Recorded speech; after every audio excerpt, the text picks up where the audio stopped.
lahat ng mga sponsors, sobrang love na love siya. Kasi kahit daw yung iba daw endorsers, parang mag-ribbon cutting ka, 30,000. So sir, is that, naman, ba ganyan lang ako. Diba?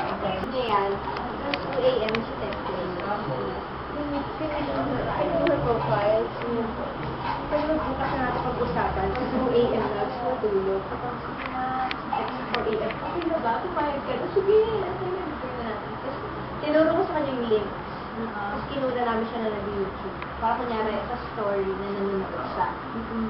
Cut na, nanonood pa din siya. Tinapos na lahat ng mga sunod-sunod. So, sabi ko, ma'am, sige na po, alis na po ako sige. Tapos parang, online siya, ang tagal. Just watch. Kasi kami, di ba pag umupo siya? Hello, hi. Okay, first question. Siya hindi. Nag-joke pa sila. Parang sabi ko, tagal naman ng totoo. Nasa ba yung first question? Ano man pa sila parang, cha-cha. Cha-che. Sabi nga niya, ano ba yung cha? There is labasa na dun sa research namin. Mga kaibigan ko po. She never even said fan. Mga kaibigan ko po yun. Ganyan-ganyan. Saan ba yung website? Magsasign ako. Sabihin ko sa kanila, ako na yung bago ng member.